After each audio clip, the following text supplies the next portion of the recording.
Lady Rosalie Everhart first learned she was to be married on the coldest morning of December. The snow outside her father's estate lay like a burial shroud across the fields, covering every sign of the prosperity the Everhart family had once possessed. Frost climbed the window panes in delicate silver patterns while servants moved through the halls with the quiet footsteps of people who feared dismissal. Her father stood beside the fireplace, avoiding her eyes. "We have no other choice." Rosalie already knew what those words meant.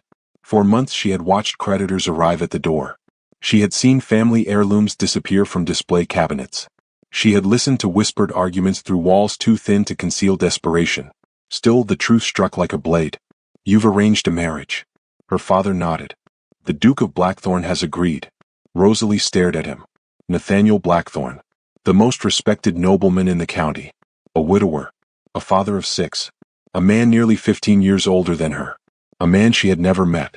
"What did he ask for in return?" she whispered. Her father's shoulders sagged. "Nothing." That answer hurt more than any other.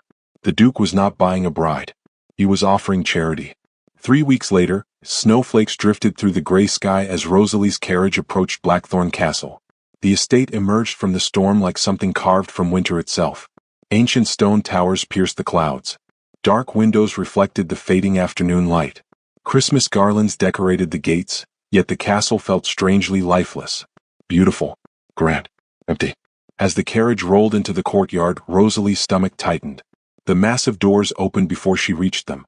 A tall figure waited inside. Duke Nathaniel Blackthorn. He possessed the kind of presence that silenced rooms without effort. Dark hair brushed with silver framed a strong face marked by grief rather than age.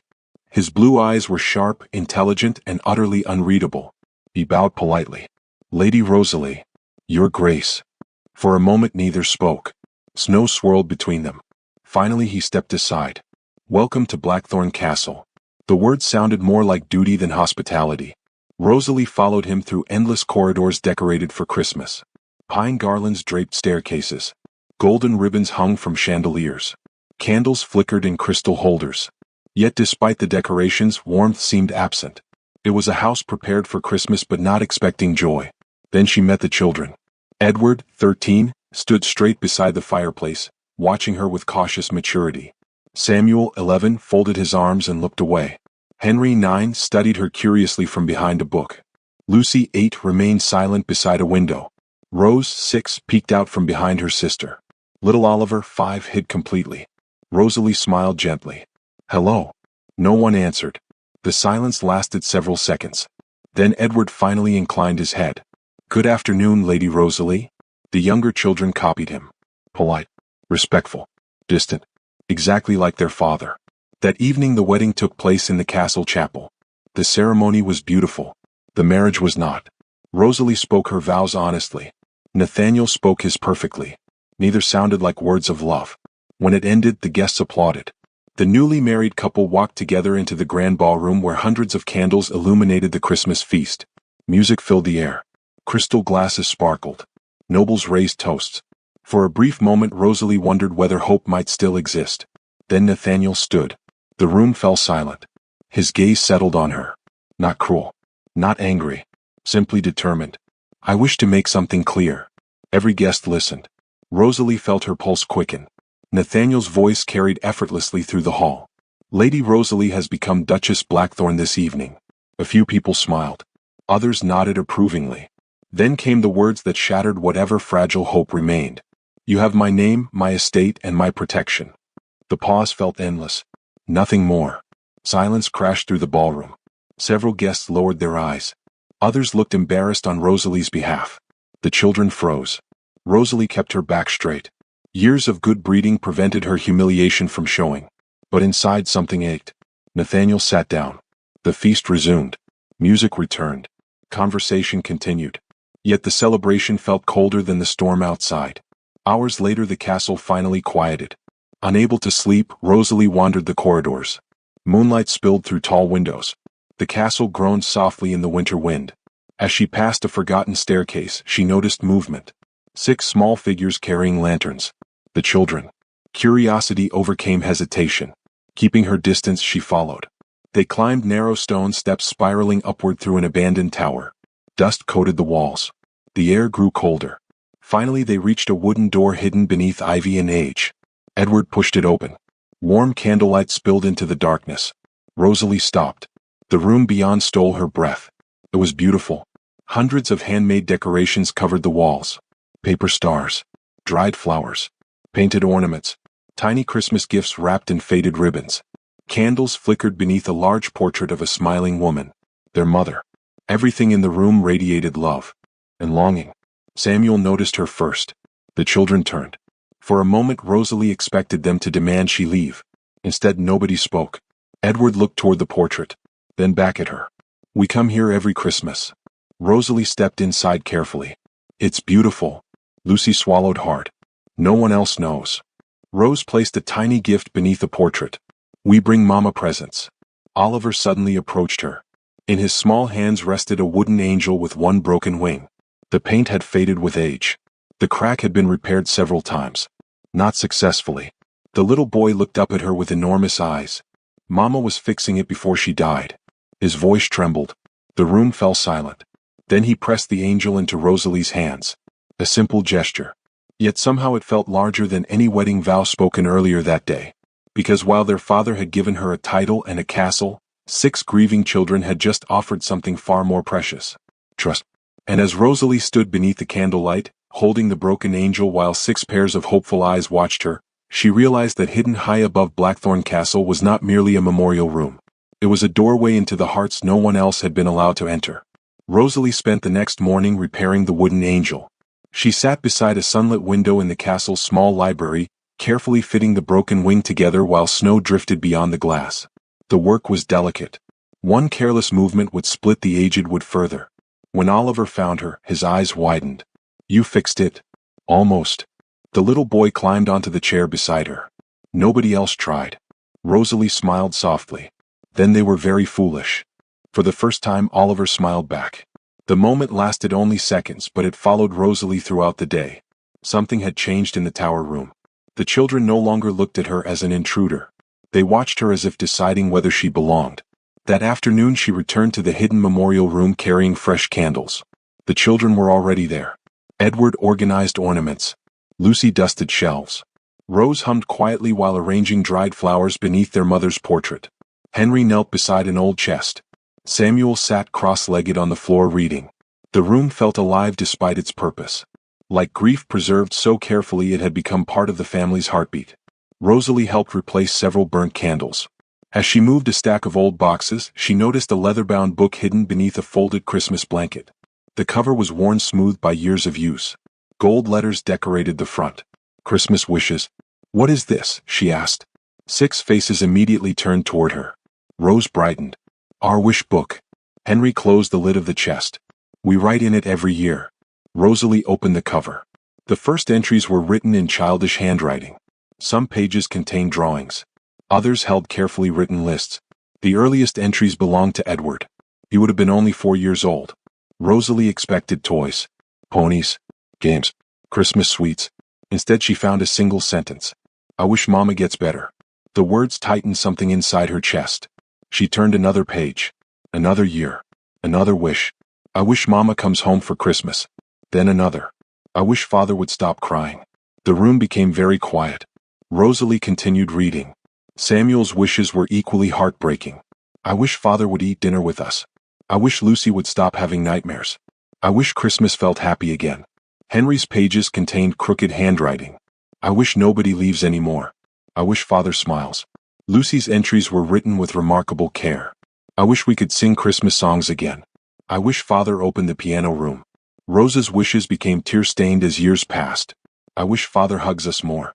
"I wish somebody decorated the castle." Oliver's entries were the shortest. "I wish we were a family." Rosalie could not speak. Not one child had asked for anything for themselves. Not once. Every wish centered on someone else. Every dream revolved around healing a family shattered by loss. She looked up slowly. "Why didn't you ask for toys?" Edward answered first. "Because toys don't fix things." The simplicity of the statement struck harder than any speech. Rosalie closed the book gently.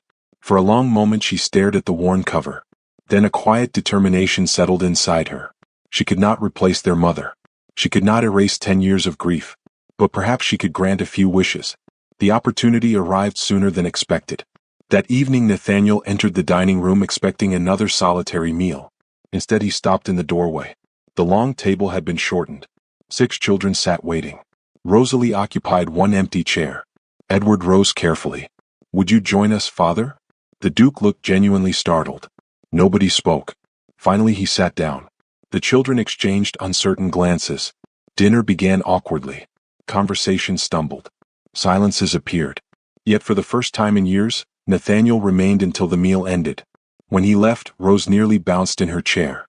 "One wish." Rosalie smiled. "Perhaps." The following days became a quiet campaign. Rosalie recruited servants, brought decorations from storage, filled neglected rooms with pine garlands and candlelight. The castle slowly transformed. The children helped with everything. Samuel hung ribbons. Henry carried lanterns. Lucy arranged ornaments. Even Edward laughed occasionally. The sound startled everyone who heard it, including himself. Meanwhile Nathaniel watched. He rarely interfered. Yet Rosalie often sensed his gaze lingering. He observed changes he could not ignore. The servants smiled more. The halls felt warmer. His children seemed lighter, as if sunlight had finally reached rooms abandoned to winter. One snowy afternoon Rosalie discovered a locked piano room. Lucy stopped outside the door. Mother used to play every Christmas Eve. The sadness in her voice was unmistakable. Rosalie found the key. Together they opened the room. Dust floated through pale sunlight. The piano waited silently. Forgotten. Lucy approached it with trembling fingers. Rosalie sat beside her. "Do you remember any songs?" "A few." "Then play them." The first notes were hesitant. The second attempt stronger. Soon Christmas melodies drifted through the castle. Children appeared from every corridor. Servants paused to listen. Even Nathaniel stood unseen in the hallway. The music carried memories through walls built by grief. That night another wish quietly came true. A week later Rosalie prepared her most ambitious surprise. She waited until darkness settled over the estate. Then she led the children outside. Snow blanketed the gardens. Lanterns hung from tree branches like golden stars. Blankets covered sleds loaded with food. Hot chocolate steamed from silver flasks. The children's astonishment quickly became delight. "What is this?" Henry asked. Rosalie laughed. "A Christmas picnic." "In the snow," Samuel said. "Especially in the snow." The next hours passed in pure joy. The children raced through drifts, built snowmen, shared stories, drank hot chocolate beneath lantern light. For a little while none of them seemed burdened by old sadness. Even Edward forgot to act older than 13. Nathaniel found them near midnight. He had followed their laughter. The sight stopped him. 6 children surrounded Rosalie on a hill glowing with lanterns. Snowflakes sparkled around them. Rose sat in Rosalie's lap. Oliver leaned against her shoulder. Lucy laughed freely.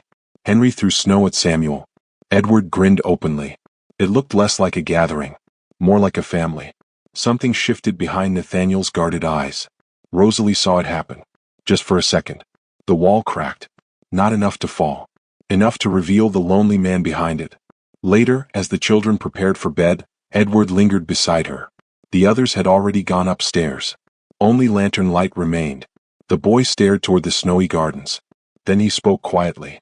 "This was the happiest night we've had since Mother died." Rosalie felt emotion rise unexpectedly in her throat.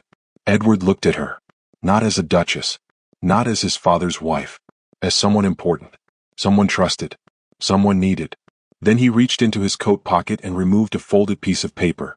"I found this inside the wish book today." Rosalie accepted it carefully.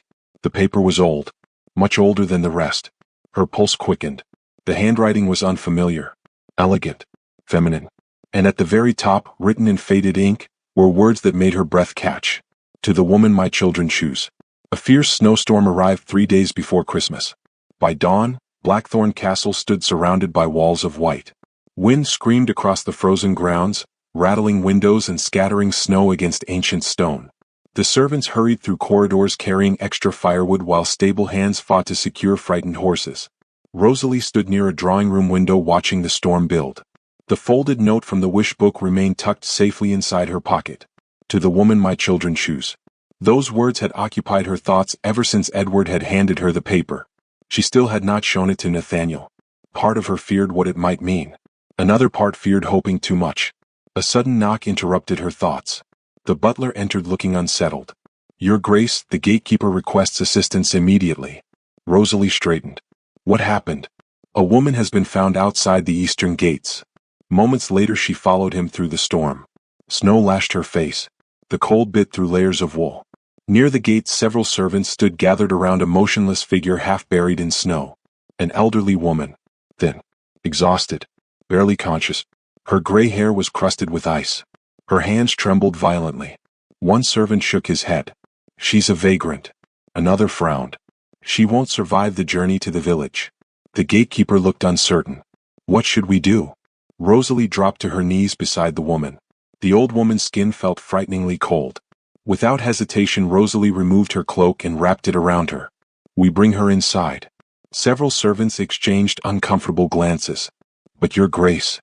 "Inside," Rosalie repeated. Nobody argued again. The elderly woman spent 2 days recovering in a warm guest room. Rosalie visited frequently. Nathaniel said little about the situation. He neither approved nor objected. Yet Rosalie noticed him watching from doorways whenever she checked on their unexpected guest. On the third morning the old woman finally appeared downstairs. The children were decorating a Christmas tree in the great hall when she entered. Something remarkable happened immediately. The old woman stopped walking. Her eyes filled with tears. Not polite emotion. Not surprise. Recognition. As if she were seeing beloved faces she had searched for across countless years. Little Rose noticed first. "Hello."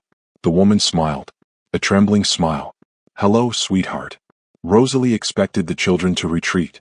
Instead they gathered around her naturally. Within minutes the elderly stranger sat beside the fire surrounded by 6 curious listeners. Nathaniel frowned from across the room. Rosalie watched carefully. The woman never asked intrusive questions. Never demanded attention. She simply listened. And somehow the children trusted her instantly. That evening she told them stories. The entire family gathered in the drawing room while flames crackled inside marble fireplaces. Snow continued falling beyond tall windows. The old woman sat in an armchair wrapped in a wool blanket. Oliver curled beside her. Rose occupied the floor at her feet. "Tell another one," Henry requested. The woman smiled. "Very well." She began describing a mischievous little girl who once climbed orchard trees while wearing expensive dresses. Lucy laughed. "That sounds impossible." The woman's eyes twinkled. "It happened constantly." The children listened eagerly. Then she mentioned a nickname. A very specific nickname. One Nathaniel had not heard spoken in more than a decade. His posture stiffened immediately. Rosalie noticed. So did Edward. The old woman continued. She described childhood Christmas traditions. Favorite songs. Secret family jokes.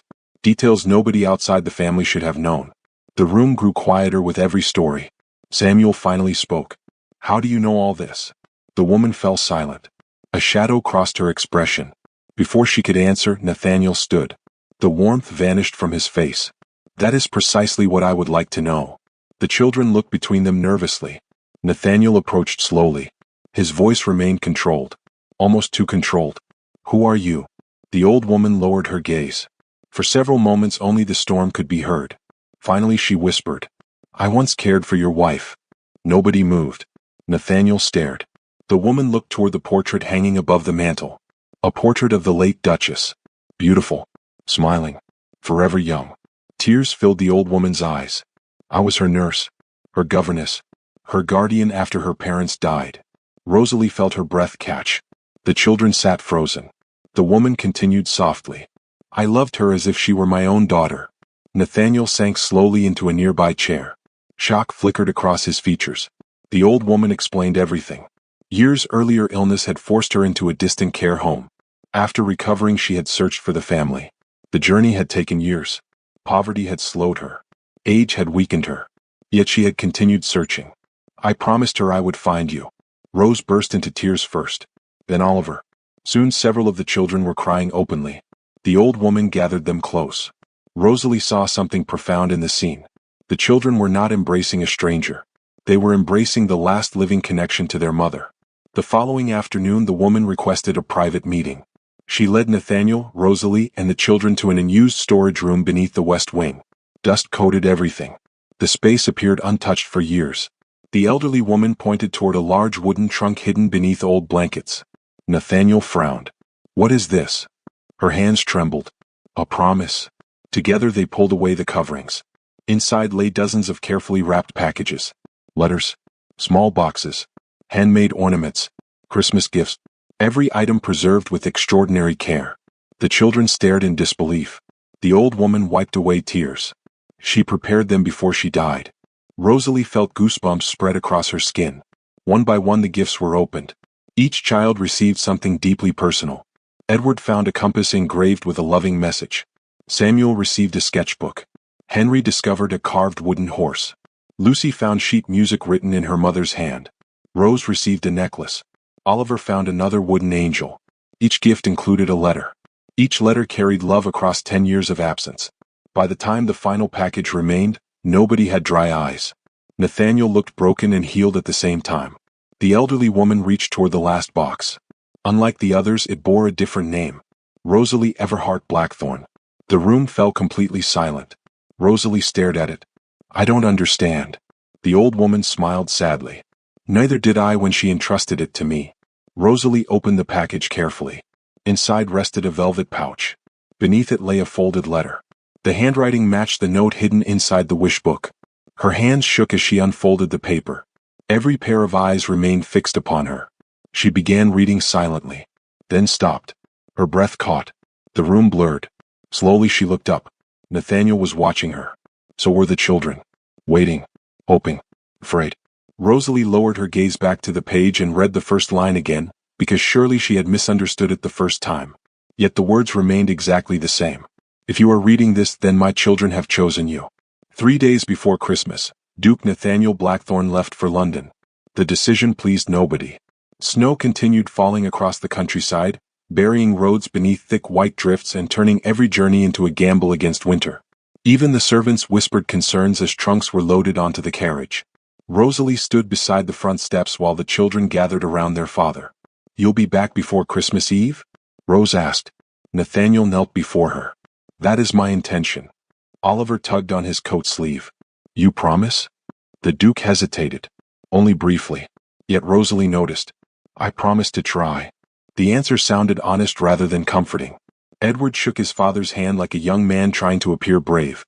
Samuel folded his arms to hide worry. Henry looked unconvinced. Lucy blinked rapidly, refusing to cry. The elderly nurse stood nearby watching everything with sad wisdom. Nathaniel eventually turned toward Rosalie. For a moment neither spoke. Since discovering the letter from his late wife, something had shifted between them. The distance remained. The walls remained.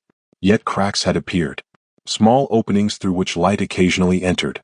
Thank you, he said quietly. Rosalie looked surprised. For what? For everything you've done here. The words carried more weight than anyone else would have understood.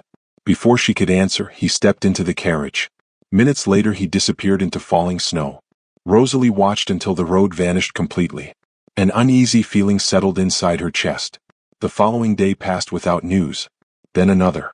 Christmas preparations continued. Children decorated halls. Servants polished silver. The elderly nurse shared stories beside fireplaces. Yet tension lingered beneath every cheerful moment. The storm worsened. Wind howled against windows through long winter nights. On the morning of the third day, disaster arrived. A rider appeared shortly after sunrise. His horse collapsed from exhaustion in the courtyard. The man stumbled toward the castle doors carrying urgent reports. Rosalie met him in the entrance hall. His face was pale. The northern train line has suffered an accident. Fear immediately tightened her stomach. What kind of accident? The messenger swallowed. A derailment. Silence followed. The words seemed to echo through the enormous hall. Rosalie felt cold despite the fire burning nearby. Where? Near Hawthorne Pass. The location sat directly along Nathaniel's route. For one terrible moment she could not breathe. The children entered before she could compose herself. Edward noticed her expression instantly. What happened? Nobody answered. Not immediately. Then the messenger lowered his gaze. The train carrying the Duke left the tracks during the blizzard. Rose burst into tears. Oliver grabbed Rosalie's hand. Lucy covered her mouth. Samuel stared in disbelief. Henry simply looked frightened. The elderly nurse closed her eyes. News arrived throughout the day. Confusing. Incomplete. Contradictory. Some passengers survived. Others had not. Several remained missing. Nathaniel's name appeared among the missing. By evening most people assumed the worst. Rosalie refused. That night she found the children gathered inside the hidden tower room. Candles flickered beneath their mother's portrait. Nobody spoke. The familiar room felt different now. Smaller. More fragile. Fear had entered alongside grief. Rosalie sat beside them. We don't know anything yet. Samuel looked up. They said many people died. They said many survived too. But father isn't home. The simple truth hurt. Rose leaned against Rosalie. What if he's gone? The question shattered whatever composure remained. Rosalie wrapped both arms around her. He is not gone. You don't know that. No. Rosalie swallowed hard. I don't. The honesty mattered. Children recognized false hope immediately. She took a breath. But I know your father is stubborn enough to argue with winter itself. A faint smile appeared on Henry's face, then disappeared. It was enough. The next morning Rosalie assumed control of the estate. There was no alternative. Nathaniel remained missing. Christmas approached relentlessly. The children needed stability. The servants needed direction. The household needed someone willing to keep moving. Rosalie became that person. She reviewed accounts, managed deliveries, answered correspondence, organized search efforts. Every hour brought new responsibilities. Every hour she completed them. At night she sat with the children. During the day she searched for information. Still nothing. By the fourth day, exhaustion settled beneath her skin. Yet she continued. Because every time she considered resting, she remembered Nathaniel thanking her before he left.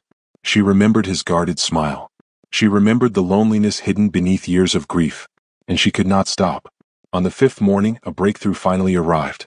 A village priest sent word. Several train survivors had been sheltered in remote chapels scattered throughout the mountains. Most records remained incomplete. One chapel had not yet submitted names. Rosalie read the letter twice, then a third time. Hope surged through her like sunlight breaking through clouds. Edward found her moments later. Did they find him? Not yet. The boy's shoulders fell. Rosalie squeezed his hand. But they may have found where he is. Within 2 hours she prepared to leave. The children protested immediately. The roads remained dangerous. The weather remained brutal. The journey would take days. Rosalie listened. Then she kissed each child on the forehead. I am bringing your father home. Nobody argued after that. The journey tested every ounce of determination she possessed. Snow-buried roads. Wind battered the carriage. Frozen rivers delayed travel. Several times she nearly turned back. Each time she continued. The image of 6 waiting children pushed her forward. Late on the second evening she finally reached the chapel. The structure stood alone among snow-covered hills. Warm light glowed through narrow windows. Rosalie climbed the steps with trembling legs. A priest opened the door. Before she spoke he nodded. You're here for the Duke. Relief struck so hard it almost dropped her to her knees. He's alive. Yes. The priest smiled gently. Alive. Tears immediately filled her eyes. She had not realized how terrified she truly was until that moment. The priest guided her through quiet corridors. Several injured survivors rested beneath blankets. The scent of medicine and candle wax filled the air. Finally they entered a small room. Nathaniel lay asleep on a narrow bed. A bandage wrapped one side of his head. Bruises darkened his face. His arm rested inside a sling. Yet he was alive. Rosalie moved to his bedside. For several minutes she simply sat there. Watching. Breathing. Thankful. Eventually his eyes opened. Confusion flickered briefly. Then recognition. Rosalie? Her name sounded rough. Disbelieving. She laughed through tears. Yes. Nathaniel stared at her. Then at the snowy darkness beyond the window. Understanding slowly dawned. You came here. You were missing. You crossed the mountains? Rosalie nodded. The room fell silent. Something profound passed between them. No grand declaration. No dramatic speech. Only truth. Nathaniel understood exactly what it meant. Servants had not come. Lawyers had not come. Business associates had not come. She had. The woman he had married without love. The woman he had kept at a distance. The woman who had searched half the country rather than abandon hope. His expression changed. The last wall finally trembled. Not falling completely. Not yet. But weakening. Then Nathaniel reached for her hand. Rosalie expected gratitude. Instead his fingers closed around hers with surprising strength. And as snow fell outside the chapel windows, the Duke looked at her with an emotion she had never seen in his eyes before and whispered 4 words that changed everything. I knew you'd come. Rosalie and Nathaniel returned to Blackthorn Castle on Christmas Eve beneath a sky heavy with falling snow. The moment their carriage entered the courtyard, 6 children burst through the front doors. Edward reached the carriage first. For perhaps the first time in his 13 years, he looked entirely like a frightened child instead of the responsible young man he tried so hard to be. Father. Nathaniel barely had time to step down before Edward threw his arms around him. Samuel followed immediately. Then Henry, Lucy, Rose, Oliver. Within seconds the Duke found himself surrounded. The sight nearly broke Rosalie's heart. Nathaniel held them tightly, one arm around as many children as he could reach. For years he had hidden behind grief. For years he had convinced himself distance would protect him from further loss. Now he simply held his children and allowed them to love him. Tears glistened in Lucy's eyes. Rose openly cried. Oliver refused to let go of his father's coat. The elderly nurse stood nearby wiping tears from her cheeks. Rosalie quietly stepped back, wanting the family to have their moment. Then Nathaniel looked up. His eyes found hers. Without a word he extended his hand. An invitation. A choice. Rosalie accepted. For the first time she stood inside the circle rather than outside it. Christmas Eve settled over the castle with unexpected warmth. The servants smiled more than they worked. Laughter drifted through hallways. Candles glowed in every window. Even the ancient stone walls seemed transformed. The house no longer felt haunted by memory. It felt alive.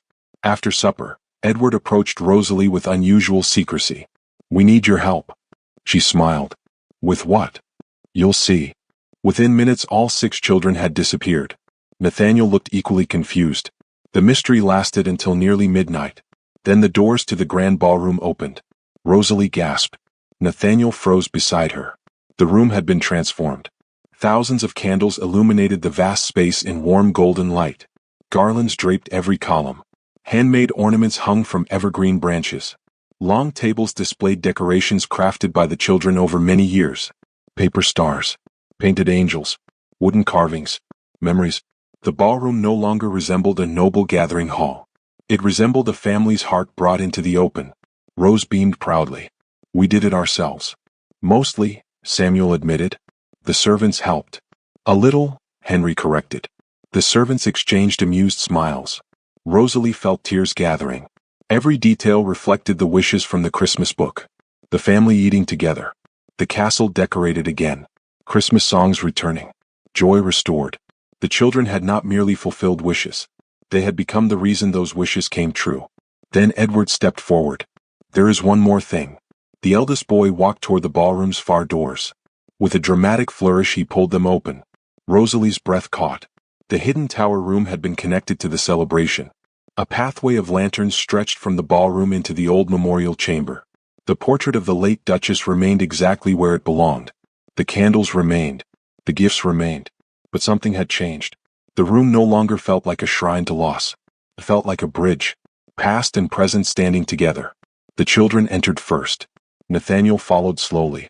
His gaze settled on the portrait of his late wife. For several moments nobody spoke. The silence carried years of grief. Years of longing. Years of unfinished goodbyes. Then the elderly nurse stepped beside him. She would have loved this. Nathaniel swallowed hard.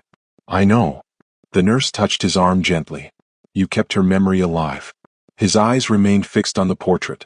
Sometimes I think I kept it alive so carefully that I forgot how to keep living. The truth hung quietly in the air. Nobody challenged it. Nobody needed to. Because everyone understood. Rosalie especially. She had witnessed the consequences of that grief. The lonely castle. The silent meals. The frightened children. The wounded man. And she had witnessed something else. His transformation. The children gathered around the portrait. One by one they placed small gifts beneath it. Not offerings from sorrow. Tokens of gratitude. Edward placed a compass. Samuel left a drawing. Henry set down a carved horse. Lucy offered sheet music. Rose left a ribbon. Oliver placed the repaired wooden angel. The same angel Rosalie had fixed weeks earlier. The room seemed to glow. Then Oliver turned toward Rosalie. You should put something there too. She blinked. What would I leave? The little boy smiled. Yourself. Rosalie nearly cried. Nathaniel looked away briefly, overwhelmed. The moment lingered. Beautiful. Fragile. Perfect. Later, as midnight approached, everyone returned to the ballroom. Music filled the air. Children danced. Servants joined the celebration. The elderly nurse laughed louder than anyone. Snow drifted beyond tall windows like silver feathers. Finally Nathaniel raised a hand. The room gradually quieted. He stood beside the enormous Christmas tree. The candlelight illuminated his face. The children gathered around him. Rosalie remained near the front. Something in his expression made her heart race. Nathaniel reached into his coat pocket. A small velvet box appeared. The room grew still. Rosalie stared. Slowly he crossed the distance between them. Every eye followed. He stopped directly before her. Then opened the box. Inside rested a wedding ring. The ring of his late wife. Attached was a folded letter. Rosalie immediately recognized the handwriting. The same elegant script. The same hand that had written the note hidden inside the wish book. Nathaniel carefully removed the letter. His voice trembled slightly as he read aloud. When the day comes that our children love another woman as they loved me, do not let loneliness steal your future. Silence followed. Several servants wiped tears away. The elderly nurse smiled through tears. The children looked at Rosalie expectantly. Nathaniel folded the letter. Then something extraordinary happened. The Duke of Blackthorn dropped to one knee. Gasps filled the ballroom. Rosalie's hands flew to her mouth. Nathaniel looked up at her. Not as a nobleman. Not as a duke. Not as a widower haunted by the past. Simply as a man. A man who had finally learned what love looked like after believing he had lost it forever. His voice remained steady. You came here as a stranger. Tears blurred Rosalie's vision. You became their miracle. The children smiled through their tears. Nathaniel's gaze never left hers. You healed a family you did not break. His eyes shone with emotion. You gave my children back their childhood. His voice softened. You gave me back my life. The ballroom seemed to disappear. Only his words remained. Only his face. Only the truth between them. Nathaniel extended the ring toward her. Now become mine. Rosalie laughed through tears. A beautiful trembling sound. The answer had lived inside her heart long before he asked. Yes. The children erupted. Cheers echoed through the ballroom. Rose screamed with delight. Oliver nearly tackled Nathaniel. Henry and Samuel celebrated loudly. Lucy cried openly. Even Edward abandoned dignity and hugged everyone within reach. Christmas morning arrived only hours later. As dawn painted the snow-covered world gold, Rosalie and Nathaniel stood together in the castle chapel. The children surrounded them. The elderly nurse sat in the front pew. Servants filled every remaining seat. Before God, before family, before the memory of the woman who had blessed their future, they renewed their vows. This time there was no distance, no bargain, no conditions, only love. When the ceremony ended, Rose spoke first. We have something to say. The other children nodded. Rosalie smiled. What is it? 6 young voices answered together. Thank you, Mother. Rosalie broke into tears. Nathaniel wrapped an arm around her shoulders. 1 year later, Christmas returned to Blackthorn Castle. Snow covered the grounds once more. Laughter echoed through every corridor. The hidden tower had become the family's Christmas room, filled with joy rather than sorrow. The elderly nurse remained at the castle, adored by everyone. Near the great Christmas tree sat 7 children. Edward, Samuel, Henry, Lucy, Rose, Oliver, and a baby girl with her mother's eyes sleeping peacefully in Rosalie's arms. Nathaniel stood beside them watching the scene. For years he had believed the greatest tragedy of his life was losing the woman he loved. Now he understood something deeper. The greater tragedy would have been refusing to love again. As snow drifted beyond the windows and 7 children gathered beneath the Christmas lights, Nathaniel kissed Rosalie's forehead and finally accepted the truth his late wife had known long before he did. The greatest Christmas gift had never been the bride he was forced to marry. It had been the family that taught him how to live again.